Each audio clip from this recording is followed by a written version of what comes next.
Alhamdulillah di episode Hadijah Masa Kini untuk kali ini saya sudah berada di kantornya salah seorang wanita yang sangat inspiratif ya, seorang yang sangat luar biasa bagaimana dia membangun bisnis ya yang dalam kurun waktu kurang lebih 3-4 tahun tapi bisa nyampe penjualannya nyampe ke Asia bahkan luar negeri sana kayak Eropa dan lain. Itu kok bisa? Nah itu kita korek-korek sekarang. Siapa dia? Dia adalah founder ataupun owner dari Mauza Indonesia. Namanya adalah Dini Fitria. Kita langsung aja sapa beliau. Assalamualaikum warahmatullahi wabarakatuh teh. Waalaikumsalam warahmatullahi wabarakatuh. Apa kabar teh? Alhamdulillah baik. Ini dengar-dengar kemarin saya lihat Facebooknya gitu ya, baru balik dari Brunei. Iya. Itu gimana? Jalan-jalan atau liburan atau apa? Saya hampir jarang sih jalan-jalan keluar negeri. Jalan-jalan selama ini biasanya ya terbayarin sih. Oh ada kepentingan? Ada kepentingan. Jadi ada kadang-kadang bisnis, kadang-kadang memang dari perusahaan. Berarti ini juga termasuk dalam kepentingan ini mengenalkan Mauza atau karena inspirasi atau gimana? Dua-duanya. Dua-duanya. Ya.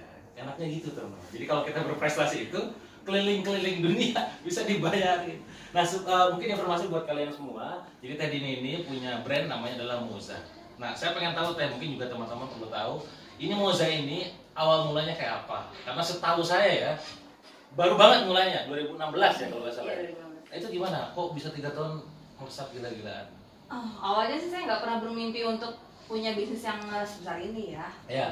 Apalagi berbentuk PT. Dulu ya kepepet lah gitu. Saking bakatku butuh. Bakatku butuh ya. Karena Sempat tahu ya bakatku. Pertama kali mulai itu 1 Februari 2016 itu pertama kali Mauza launching itu tujuannya ya adalah untuk memenuhi kebutuhan hidup.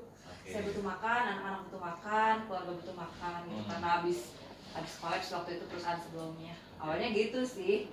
Cuman seiring waktu ternyata bisnis potensial gitu. Ya saya juga nggak tahu ceritanya gimana. Berjalan begitu saja dan tiba-tiba sampai sebesar ini gitu. Berarti kondisi saat ini belum terbayangkan sebelumnya? Enggak Kebayang. Nggak berani bermimpi juga waktu itu. Karena? Ya gimana rasanya kita sudah pernah hidup sampai di atas, tiba-tiba jatuhnya ya udah mimpi saya hilang semua gitu. Jadi waktu itu tujuannya ya cuma untuk bertahan hidup gitu. Jadi saya udah gak punya mimpi lagi. Yang penting bisa makan. Nah waktu itu cuma sampai yang penting bisa makan, anak-anak bisa sekolah, udah sampai situ udah cukup waktu itu. Nah tapi sekarang nih teman-teman, produknya ini kan luar biasa ya. Mulai dari hijab kan, terus juga sekarang merambah ke sepatu. Saya lihat. Sepatu juga ke yang lainnya apa lagi? Coba sebutin produknya apa aja deh. Oh banyak, ada hijab juga sekarang, hijab. ada kokonya, koko cowok. ada Ya, terus ada legging, kaos kaki. sepatu. Ini kayaknya semua yang melekat dalam seorang wanita kayaknya dijual. Sepatu. Mungkin tidak lama lagi ada tas insya Allah. Tas ya. Jadi kayaknya prinsipnya semua yang digunakan wanita itu peluang kan? Peluang.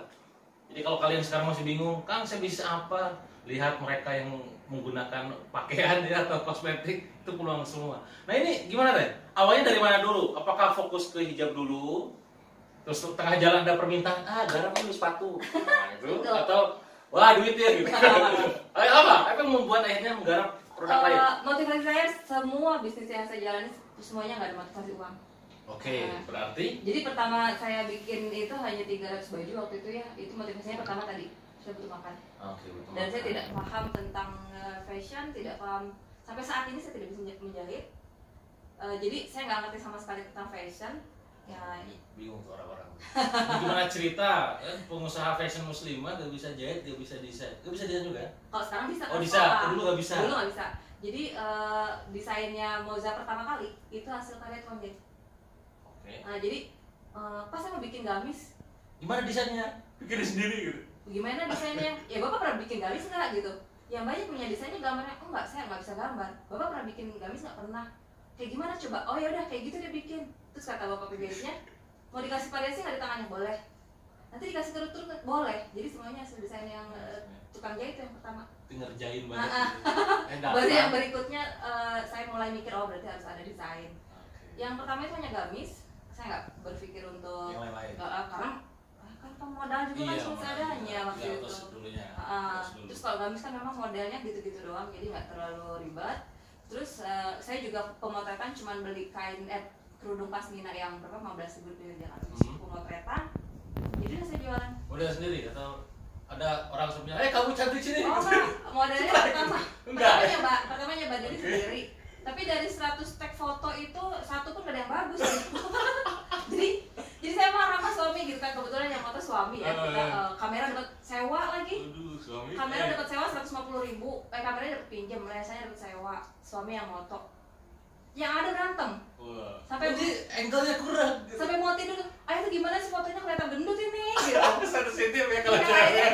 akhirnya udah kita gimana caranya kita harus cari model gitu. Akhirnya Oke. kita cari model juga ya kan nggak kita nggak kebayang model beneran ya. Jadi kita nyari ke adiknya ke temennya adik. Yang good looking.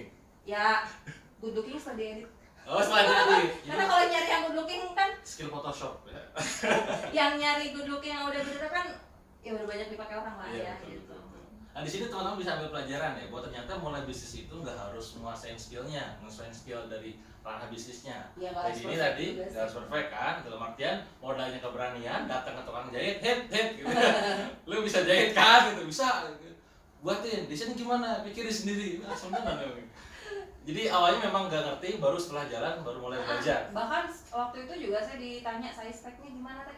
Size pack itu apa gitu? Size pack, perut. Size pack. Oh, six pack bukan? Itu beda ya. Ya beda. Size pack itu apa? Ya size pack bajunya. Size, oke, Oh, keren. gitulah. Saya jadi Google, oh ukuran gamisnya Google. Terus saya nyoba-nyoba size yang punya saya. Akhirnya baru tahu tuh size pack. Terus ditanya, hang tag-nya man, hang tag itu apa? Oke. Karena sekarang nggak kayak dulu ya, nggak kayak sekarang ya. Kalau dulu itu lebih sulit untuk memulai karena tidak ada tempat orang bertanya. Dan ketika ada yang bertanya pun, apalagi dia punya brand, jangan ngasih. Gak akan buka. Jadi langka banget Iya. orang-orang yang buka rahasia dapur. Ya kayak saya misal gini, pernah nanya beli kain ini di mana ya yang Mana? murah gitu. Cari aja banyak di pasar baru gitu. Seperti Cari luas. aja di Tanah Abang. Gue juga tahu di situ kain gitu ya. Cuma di mana gitu nggak ada yang ngasih tahu. Iya, iya. Jadi semuanya nyari sendiri. Ya, tapi karena modal yang tadi ya kebutuhan untuk hidup itu Lebih motivasi awalnya. sih kali ya. Nekat. Apapun dilabrak dihajar kira-kira. Nah, tapi sekarang kan berkembang nih kira-kira kan. Tapi pasti ada episode di mana Teteh tuh dulu proses awal-awalnya tuh wah ini apakah jalanin aja atau misalkan ada tantangan terus nggak? Apa tantangan paling berat pada waktu mulai pertama kali mulai ya pada saat mulai? Ketika mulai sebenarnya mungkin karena saya di bisnis sudah lama kan, jadi saya berpikir gini, sebangkrut-bangkrutnya saya masih bisa makan. Itu sih. Jadi saya nggak takut tuh meskipun misal sekarang saya pertama kali bikin kan 300 piece tuh. 300 piece itu kan diomelin gitu sama mentor-mentor. Kamu terlalu gegabah katanya bikin sebanyak itu. Kalau yang baru terus saya jualannya 1, 2, 10, kamu 300 gitu. Cuma saya pikir kalau misalnya saya bangkrut, saya masih bisa makan lah, saya masih bisa hidup gitu. Dan waktu itu saya udah nggak peduli lagi pandangan orang, omongan orang, nyinyiran orang. Kalau dulu kan kalau kita jatuh, teman kita gimana ya, gitu. Masih mau temenan nggak ya? Gitu. Waktu itu saya udah nggak ada pikiran situ lagi. Yang penting saya bisa bertahan hidup itu aja. Saya udah nggak peduli ada orang yang aku teman, ayo nggak bodo amat. Gitu. Saking udah, ya nggak ada lagi yang saya pikirin selain bertahan hidup. Jadi bagi anda yang sekarang merasa hidupnya sulit gitu ya, motivasi untuk bertahan hidup saja bisa jadi motivasi yang sangat luar biasa besar. Ya. Nah tapi pastinya Teh, pada saat proses pembelajaran jalan, pada saat jalan ya, pada saat membangun Moza itu ada keilmuan-keilmuan yang dipelajari kan? Oh iya. Keilmuan-keilmuan kayak misalkan di dunia fashion muslim kan berarti dunia desain gitu kan, juga hal-hal lain dalam marketing. Nah di antara semua keilmuan ini sebenarnya yang penting banget dipelajari untuk mereka yang newbie. Apa? Sebenarnya nih kalau cerita Moza dulu saya nggak langsung produksi sendiri kan. Saya menemui dulu beberapa produsen fashion dan saya menawarkan diri untuk jadi resellernya. Reseller, oke. Jadi reseller dulu. Cuma nggak ada yang percaya sama saya. Oke. Ya mungkin ya lu lah baru bangkrut gitu ya jadi reseller kayak bisa jualan aja. Iya. Cuma karena saking nggak adanya ya udah saya putuskan untuk bikin dari awalnya seperti itu. Pasar ke totalitas pasar. Terus karena memang pengalaman bisnis saya lama juga ya. Jadi saya pikir kalau masalah produk semua orang bisa bikin produk. Siapapun bisa bikin produk. Bahkan jualan itu tidak perlu punya produk sendiri. Tapi tidak semua orang bisa menjual. Oke. Nah, jadi yang saya fokuskan adalah saya belajar ilmu menjual. Ilmu menjual. Nah, karena saya ngerasa bahwa saya sudah tidak punya ruko lagi ya setelah disita tuh 3 ruko.